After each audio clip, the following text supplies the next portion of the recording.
আসসালামু আলাইকুম প্রিয় চাকরি প্রত্যাশী ভাই বোন, আপনারা সবাই কেমন আছেন? আজকে আমরা আমাদের এই ভিডিওতে সাংস্কৃতিক বিষয়ক মন্ত্রণালয় থেকে প্রকাশিত হওয়া নতুন একটি নিয়োগ বিজ্ঞপ্তি নিয়ে বিস্তারিত আলোচনা করব। আপনি এই ভিডিওর মাধ্যমে জানতে পারবেন আপনি কিভাবে আবেদন করবেন, আবেদন করার শিক্ষাগত যোগ্যতা, সমস্ত বিষয় A to Z আপনি এই ভিডিওর মাধ্যমে জানতে পারবেন। চলুন কথা না বাড়িয়ে তবে মূল ভিডিওতে প্রবেশ করা যাক। মূল ভিডিওতে প্রবেশ করার আগে আপনাদের কাছে একটু অনুরোধ, আপনি যদি আমাদের চ্যানেলে নতুন হয়ে থাকেন তবে আমাদের চ্যানেলটি সাবস্ক্রাইব করতে ভুলবেন না। আমাদের চ্যানেল বাংলাদেশ থেকে প্রকাশিত হওয়া সকল ধরনের নিয়োগ বিজ্ঞপ্তিগুলো নিয়ে বিস্তারিত আলোচনা করে থাকে। চলুন আমরা এবার মূল ভিডিওতে প্রবেশ করি। আপনারা এখানে দেখতে পাচ্ছেন যে গণপ্রজাতন্ত্রী বাংলাদেশ সরকার সংস্কৃতি বিষয়ক মন্ত্রণালয় থেকে কিন্তু এই নিয়োগ বিজ্ঞপ্তিটি তারা প্রকাশিত করেছেন। তারা এখানে উল্লেখ করেছেন ক্ষুদ্র নৃগোষ্ঠী সাংস্কৃতিক প্রতিষ্ঠান নওগাঁ এর রাজস্ব বাজেটে 5 ক্যাটাগরিতে 5টি শূন্য পদের বিপরীতে কিন্তু তারা ক্ষুদ্র নৃগোষ্ঠী সাংস্কৃতিক প্রতিষ্ঠান আইন 2010 এবং ক্ষুদ্র নৃগোষ্ঠী সাংস্কৃতিক প্রতিষ্ঠান নওগাঁ কর্মচারী নিয়োগ বিধিমালা 2025 অনুযায়ী কিন্তু তারা এখানে জনবল নিয়োগের জন্য কিন্তু তারা এখানে উল্লেখ করেছেন। বাংলাদেশে বসবাসরত স্থায়ী নাগরিকদের নিকট হতে কিন্তু দরখাস্ত আহ্বান করা যাচ্ছে। আপনারা নওগাঁ বিষয়টি উল্লেখ দেখেই কিন্তু অনেকে চিন্তিত হতে পারেন যে নওগাঁ জেলা ছাড়া অন্য জেলা যারা আছেন তারা এখানে আবেদন করতে পারবেন কিনা। তবে এই বিষয়ে কিন্তু তারা এখানে উল্লেখ করে দিয়েছেন যে বাংলাদেশে বসবাসরত স্থায়ী নাগরিকদের নিকট হতে দরখাস্ত কিন্তু তারা আহ্বান করেছেন। তার মানে হলো বাংলাদেশের সবাই আপনারা এখানে আবেদন করতে পারবেন।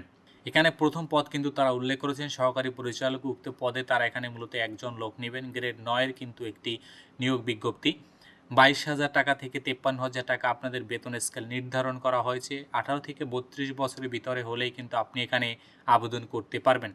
যে কোনো শিক্ষিত বিশ্ববিদ্যালয় হতে প্রথম শ্রেণী বা সমান সিজিপিএ কিন্তু আপনাকে স্নাতকোত্তর বা সমান ডিগ্রি অর্জন করতে হবে। পাশাপাশি সর্বনিম্ন দ্বিতীয় বিভাগ নিয়ে কিন্তু আপনাকে সিজিপিএ নিয়ে আপনাকে স্নাতক সহ স্নাতকোত্তর সমান ডিগ্রি কিন্তু আপনাকে কমপ্লিট করতে হবে। আপনাকে কিন্তু সর্বনিম্ন দ্বিতীয় বিভাগ থেকে পাশ করতে হবে। এর নিচে আপনি যদি আপনার সিজিপিএ হয় তাহলে কিন্তু আপনি এখানে আবেদন করতে পারবেন না। 2 নম্বর পদ কিন্তু প্রশিক্ষক সঙ্গীত। উক্ত পদে তারা এখানে একজন লোক নেবেন। এটি মূলত গ্রেড 10-এর কিন্তু একটি নিয়োগ বিজ্ঞপ্তি। এখানে 18 থেকে 32 বছরের ভিতরে আপনারা যারা আছেন তারাই কিন্তু এখানে আবেদন করতে পারবেন। কোনো শিক্ষিত বিশ্ববিদ্যালয় হতে সংশ্লিষ্ট বিষয়ে আপনাকে কিন্তু দ্বিতীয় বিভাগ বা এর সমান সিজিপিএ নিয়ে কিন্তু আপনাকে স্নাতকোত্তর বা মাস্টার্স বা সমান ডিগ্রি কিন্তু আপনাকে পাশ করতে হবে। পাশাপাশি কিন্তু 4 বছর মেয়াদে কিন্তু আপনাকে স্নাতক বা অনার্স কমপ্লিট করতে হবে বা এর সমান ডিগ্রি কিন্তু আপনাকে কমপ্লিট করতে হবে। প্রশিক্ষক নিত্য উক্ত পদে তারা কিন্তু এখানে একজন লোক নেবেন। 18,000 টাকা থেকে 18 থেকে 32 বছরের ভিতরে আপনারা যারা আছেন তারা এখানে কিন্তু আবেদন করতে পারবেন। কোনো শিক্ষিত বিশ্ববিদ্যালয় হতে সংশ্লিষ্ট বিষয় কিন্তু আপনাকে সর্বনিম্ন দ্বিতীয় বিভাগ থেকে পাশ করতে হবে। পাশাপাশি কিন্তু আপনাকে অবশ্যই স্নাতকোত্তর ডিগ্রি বা সমান ডিগ্রি কিন্তু পাশ করতে হবে। চতুর্থ পদ তারা এখানে কিন্তু উল্লেখ করেছেন অফিস সহায়ক কাম কম্পিউটার মুদ্রাক্ষরিক। উক্ত পদে তারা কিন্তু এখানে একজন লোক নেবেন। এখানে এটি মূলত গ্রেড 16-এর কিন্তু একটি জব। বয়স তারা পূর্বের মতনই কিন্তু 18 থেকে 32 বছর এখানে উল্লেখ করেছেন। এখানে আবেদন করার জন্য আপনার কিন্তু উচ্চ মাধ্যমিক পাস, পাশাপাশি আপনাকে মাইক্রোসফট অফিস, ইউনিকোড ও বেসিক ডেটাবেজের কিন্তু জ্ঞান থাকতে হবে। কম্পিউটার টাইপিং কিন্তু বাংলাতে 20 ও ইংরেজিতে 20 এবং স্ট্যান্ডার্ড অ্যাপটিটিউড টেস্টে উত্তীর্ণ হতে হবে। এখানে সবচেয়ে বেশি লক্ষ্য করার বিষয় আপনার ক্ষেত্রে সেটি হলো আপনি যখন টাইপ করবেন তখন যদি আপনার ভুলের হার 5%-এর অধিক হয় তাহলে কিন্তু আপনার কোনো গতি অর্জন করেনি বলে গণ্য হবে। তার মানে আপনার টাইপিংটা কিন্তু পুরোটাই বাতিল হয়ে যাবে। পঞ্চম পদ এখানে কিন্তু তারা অফিস সহায়ক। উক্ত পদে তারা এখানে কিন্তু একজন লোক নেবেন। মাধ্যমিক স্কুল পাস হলেই কিন্তু আপনি এখানে আবেদন করতে পারবেন।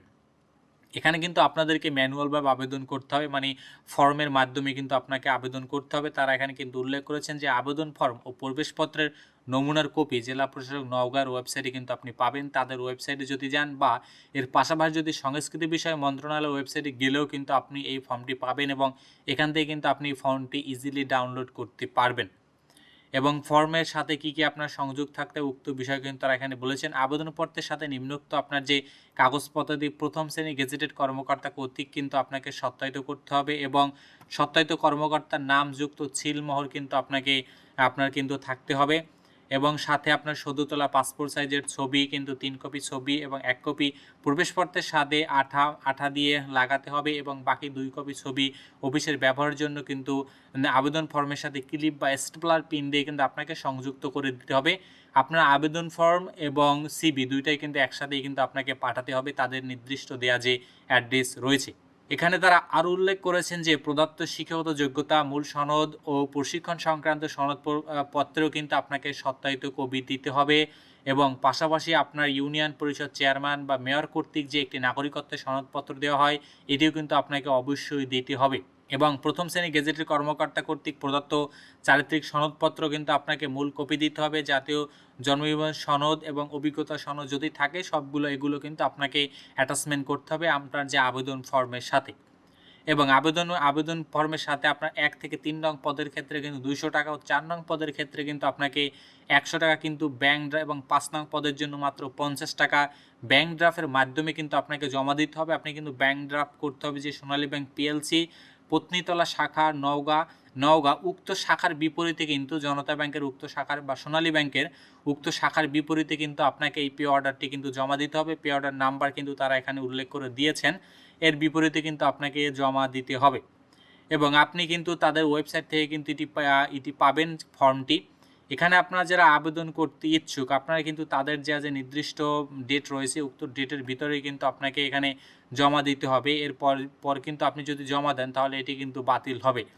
আবেদন ফর্ম কিন্তু তারা এখানে লিখে দিয়েছেন, মানে আবেদন ফর্মটি কেমন হবে এই আবেদন ফর্মটি আপনি তাদের ওয়েবসাইটে পাবেন, পাশাপাশি সংস্কৃতি বিষয় মন্ত্রণালয়ের ওয়েবসাইটেও কিন্তু আপনি পাবেন।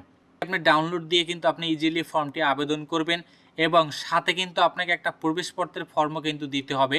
নিচে আপনি একটা প্রবেশপত্রের ফর্ম দেখতে পাবেন, এরকম কিন্তু একটা প্রবেশপত্রের ফর্ম হবে এবং ফর্মটিও কিন্তু আপনি পূরণ করে কিন্তু এটি কিন্তু অফিস কর্তৃক পূরণ করবে।